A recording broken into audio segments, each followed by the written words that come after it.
요즘 당신 왜 이렇게 말이 없어졌어요? 어느 날 저녁 아내의 물음에 저는 아무런 대답도 할 수 없었습니다. 무슨 말을 어디서부터 어떻게 꺼내야 할지 알 수 없었기 때문입니다. 47에 평생 직장이라 믿었던 곳을 나와 신이 넘도록 닥치는 대로 일하며 버텨왔습니다. 돌이켜보면 딱히 이룬 것도 손에 쥔 것도 없는 듯합니다. 그저 큰 사고 없이 아이들 그럭저럭 키워냈다는 것이 유일한 위안일까요? 하지만 이제는 길을 걷다가도 누군가 제 지친 뒷모습을 보고 초라하게 여길까 봐 고개를 숙이게 됩니다. 작년부터였을 겁니다. 깊은 잠을 자지 못하기 시작한 것이. 새벽녘에 문득 눈이 떠지면 저는 어둠 속에서 휴대폰을 켜고 이런 것들을 검색하곤 했습니다.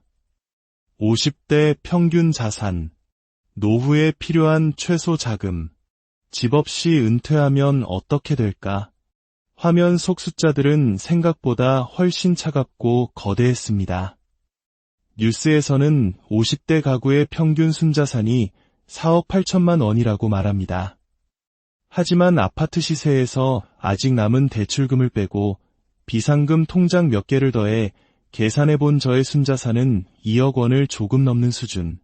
그마저도 대부분이 살고 있는 이 아파트에 묶여 있어 당장 매달 쓸 수 있는 현금은 턱없이 부족했습니다. 나는 평균에도 미치지 못하는 삶을 살고 있는 건가? 이 무거운 마음을 누구에게도 털어놓지 못했습니다. 아내에게는 걱정을 안겨주기 싫었고 다 큰 자식들에게는 약한 모습을 보이고 싶지 않았습니다.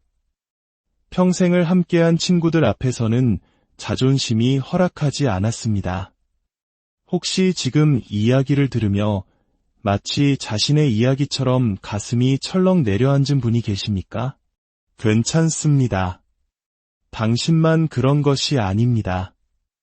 방금 들으신 이야기는 실제로 저에게 상담을 요청했던 한 53세 가장의 사연을 바탕으로 재구성한 것입니다.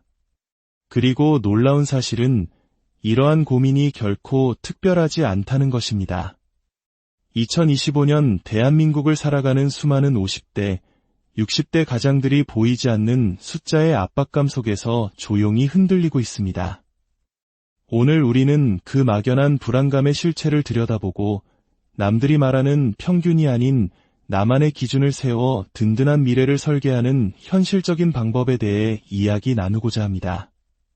첫째, 우리는 평균의 함정에서 벗어나야 합니다. 통계청 자료에 따르면 2025년 기준 50대 가구의 평균 순자산은 약 4억 8천만 원, 60대는 약 5억 1천만 원입니다. 이 숫자만 보면 대부분의 사람들이 박탈감을 느끼기 쉽습니다. 하지만 여기에는 거대한 착시 효과가 숨어 있습니다.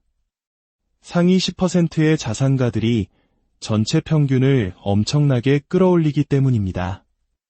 마치 한반에 평범한 학생 9명과 세계적인 부호의 자녀 1명이 있을 때 그 반의 평균 재산이 엄청나게 높아 보이는 것과 같은 이치입니다. 그래서 우리는 평균값이 아닌 중위값을 보아야 합니다. 중위값이란 전체 가구를 자산 순서대로 줄 세웠을 때 정확히 한가운데에 위치하는 값입니다.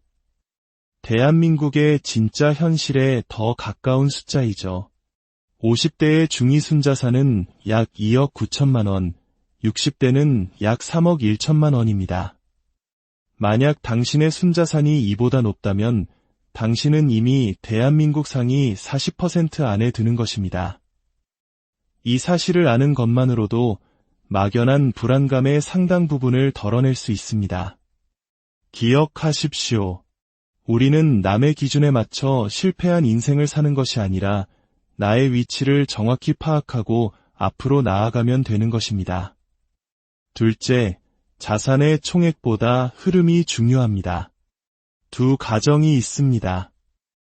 A가정의 박성우 씨는 시세 6억 원의 아파트를 자가로 보유하고 있고 예금은 4천만 원이 있습니다. 빚은 없습니다. 총자산은 6억 4천만 원으로 높아 보이지만 은퇴 후 고정 수입이 없어 매달 예금을 꺼내 써야 하는 불안한 상황입니다. 비가정의 정희정 씨는 1억 5천만 원의 보증금으로 전세에 살고 있습니다. 대신 채권형 ETF와 연금저축 등 현금화할 수 있는 금융자산이 3억 원 있습니다. 이 자산에서 나오는 배당금과 연금 수입을 합쳐 매달 180만 원의 고정적인 현금 흐름이 발생합니다. 누가 더 안정적인 노후를 보내게 될까요? 총자산은 A가정이 2배 이상 많지만 매달 마르지 않는 샘물처럼 돈이 흘러들어오는 B가정이 훨씬 안정적입니다. 이처럼 50대 이후의 자산 관리는 얼마나 모았는가가 아니라 어떻게 흘러가게 만들었는가의 문제입니다. 지금 당장 당신의 자산 구조를 점검해 보십시오. 나의 자산은 아파트 한 채에만 묶여 있지는 않습니까? 은행 예금은 물가 상승률조차 따라가지 못한 채 잠자고 있지는 않습니까? 월세든 배당이든 연금이든 내가 일하지 않아도 매달 통장에 들어오는 자동 수익 구조가 있습니까? 이 질문에 답하는 것이 막연히 평균 자산을 검색하는 것보다 100배는 더 중요합니다. 셋째, 지출 구조를 줄이는 것이 최고의 재테크입니다. 아무리 많은 자산을 가졌더라도 쓰는 돈이 많으면 바닥은 금방 드러납니다. 월 400만 원을 쓰는 가구는 10억 원의 자산이 있어도 20년을 버티기 어렵습니다. 하지만 생활 구조를 최적화하여 월 250만 원으로 살아갈 수 있는 시스템을 만든다면 3억 원의 자산으로도 30년 가까이 버틸 수 있습니다.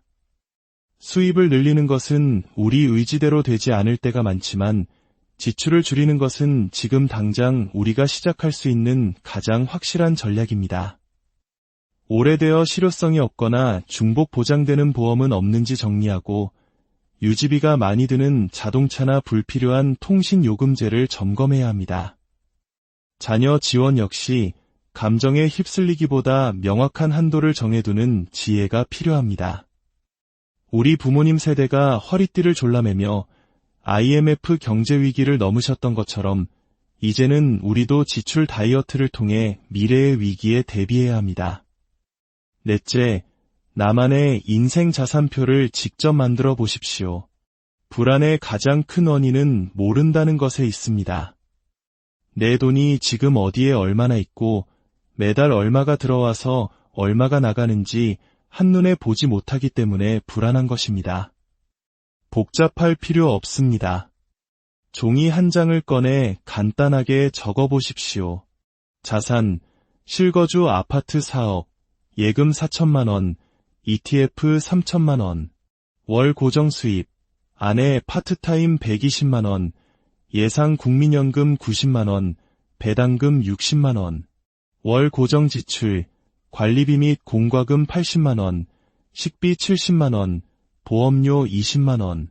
이렇게 나의 재무 상태를 눈으로 직접 확인하는 순간 막연했던 불안은 구체적인 계획으로 바뀝니다. 부족한 부분은 무엇인지, 앞으로 무엇을 준비해야 할지 명확한 길이 보이기 시작할 것입니다. 이제 마무리하며 당신께 꼭 드리고 싶은 말씀이 있습니다. 50대라는 나이는 무언가를 새로 시작하기에 늦은 나이가 결코 아닙니다. 오히려 인생의 경륜과 지혜를 바탕으로 가장 현실적이고 현명한 계획을 세울 수 있는 최적의 시기입니다. 지금 당신의 통장에 2억이 있든 5억이 있든 그 액수는 중요하지 않습니다. 중요한 것은 그 자산이 앞으로 20년, 30년을 버틸 수 있는 구조를 갖추고 있는가입니다. 더 이상 남과 비교하며 스스로를 탓하지 마십시오. 당신만의 인생 자산표가 있고 당신만의 현금 흐름이 있다면 그것이 바로 가장 완벽하게 준비된 노후입니다. 나는 괜찮은 걸까? 라는 질문 대신 지금부터 무엇을 해야 할까? 라는 질문을 시작하십시오. 지금 가진 자산의 크기가 아닌 오늘 당신이 설계할 단단한 구조가 당신의 남은 인생을 바꿀 것입니다. 이 지혜가 당신의 가정에 평안을 가져다 주기를 진심으로 바랍니다. 오늘 이야기가 마음에 와닿으셨다면 구독과 좋아요를 통해 저희에게 큰 힘을 주십시오. 또한 이 영상의 내용을 주변의 소중한 이들과 함께 나누며 서로에게 미래를 준비하는 용기를 선물해 주시는 것은 어떨까요? 당신의 따뜻한 공유가 누군가에게는 새로운 시작점이 될 수 있습니다. 감사합니다.